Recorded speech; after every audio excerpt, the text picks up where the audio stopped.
Evangelho de Lucas, capítulo 24. Mas no primeiro dia da semana, alta madrugada, foram elas ao túmulo, levando os aromas que haviam preparado. E encontraram a pedra removida do sepulcro. Mas, ao entrarem, não acharam o corpo do Senhor Jesus. Aconteceu que, perplexas a esse respeito, apareceram-lhe dois varões, com vestes resplandecentes. Estando elas possuídas de temor, baixando os olhos para o chão, eles lhe falaram: por que buscais entre os mortos ao que vive? Ele não está aqui, mas ressuscitou.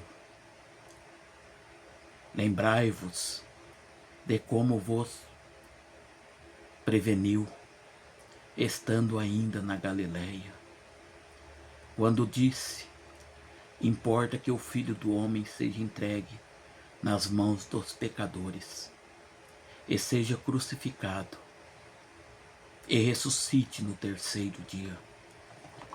Então se lembraram das suas palavras, e voltando do túmulo, anunciaram todas essas coisas aos 11 e a todos os mais que com eles estavam. Eram Maria Madalena, Joana e Maria, mãe de Tiago, também as demais que estavam com elas. Confirmaram essas coisas aos apóstolos. Tais palavras lhes pareciam como delírio, e não acreditaram nelas. Pedro, porém, levantando-se, correu ao sepulcro e, abaixando-se, nada mais viu, senão os lençóis de linho, e retirou-se para casa, maravilhado do que havia acontecido. Naquele mesmo dia, dois deles estavam de caminho para uma aldeia chamada Emaús, distante de Jerusalém, 60 estádios, e iam conversando a respeito de todas as coisas sucedidas. Aconteceu que, enquanto conversavam e discutiam, o próprio Jesus se aproximou e ia com eles. Os seus olhos, porém, estavam como que impedidos de o reconhecer. Então lhes perguntou Jesus: que é isso que vos preocupa? E de que ides tratando à medida que caminhais? E eles pararam entristecidos. Um, porém, chamado Cleopas, respondeu dizendo: és o único, porventura, que, tendo estado em Jerusalém, ignoras as ocorrências destes últimos dias? Ele lhes perguntou quais, e explicaram o que aconteceu a Jesus, o Nazareno, que era varão profeta, poderoso em obras e palavras, diante de Deus e de todo o povo, e como os principais sacerdotes e as autoridades o entregaram para ser condenado à morte e o crucificaram. Ora, nós esperávamos que fosse ele quem havia de redimir a Israel. Mas, depois de tudo isso, é já este o terceiro dia, desde que tais coisas sucederam.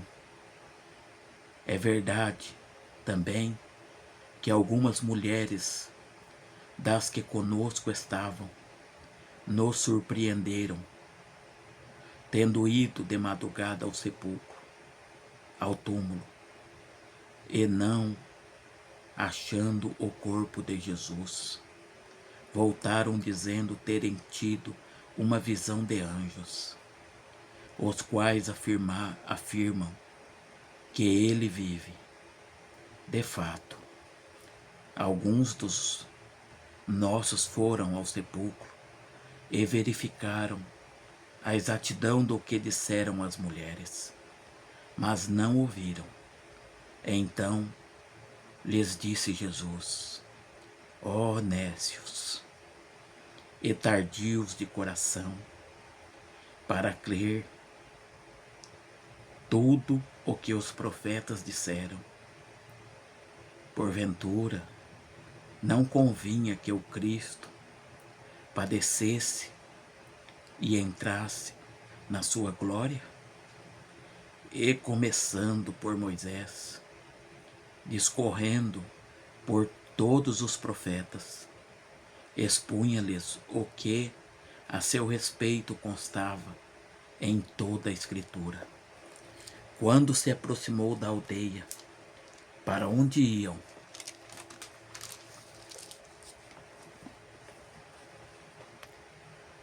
fez ele menção de passar adiante, mas eles o constrangeram, dizendo: fica conosco, porque é tarde e o dia já se declina. E entrou para ficar com eles. E aconteceu que, quando estava à mesa, tomando ele o pão, abençoou-o e, tendo-o partido, lhes deu.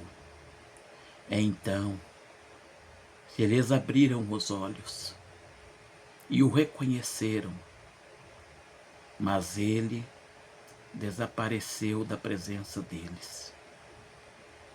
E disseram um ao outro: porventura não nos ardia o coração quando ele pelo caminho nos falava, quando nos expunha as Escrituras? E na mesma hora, levantando-se, voltaram para Jerusalém, onde acharam reunidos os 11, e outros com eles, os quais diziam: o Senhor ressuscitou e já apareceu a Simão. Então os dois contaram o que lhes aconteceram no caminho e como fora por eles reconhecido no partir do pão. Falavam ainda estas coisas quando Jesus apareceu no meio deles e lhes disse: paz seja convosco. Eles, porém, surpresos e atemorizados, acreditavam estarem vendo um espírito. Mas ele lhes disse: por que estáis perturbados? E por que sobem dúvidas ao vosso coração? Vede as minhas mãos e os meus pés, que sou eu mesmo. Apalpai-me e verificai, porque um espírito não tem carne nem osso, como vedes que eu tenho. Dizendo isso, mostrou-lhe as mãos e os pés. E por não acreditarem nele ainda, por causa da alegria, e estando admirados, Jesus lhes disse: tendes aqui alguma coisa para comer? Então lhe apresentaram um pedaço de peixe assado e um favo de mel. E ele comeu na presença deles. A seguir, Jesus lhes disse: são estas as palavras que eu vos falei, estando ainda convosco. Importava se cumprisse tudo o que de mim estava escrito na lei de Moisés, nos profetas e nos salmos. Então lhes abriu o entendimento, para compreenderem as Escrituras. Ele disse: assim está escrito, que o Cristo havia de padecer e ressuscitar dentre os mortos no terceiro dia, e que em seu nome se pregasse arrependimento para remissão de pecados, e a todas as nações, começando de Jerusalém. Vós sois testemunhas destas coisas. Eis que envio sobre vós a promessa de meu Pai. Permanecei, pois, na cidade, até que do alto sejais revestidos de poder. Então os levou para Betânia e, erguendo as mãos, os abençoou. Aconteceu que, enquanto os abençoava, ia-se retirando deles, sendo levado para o céu. Então eles, adorando-o, voltaram para Jerusalém, tomados de grande júbilo, e estavam sempre no templo louvando a Deus. Glória ao nome do Senhor para todos sempre.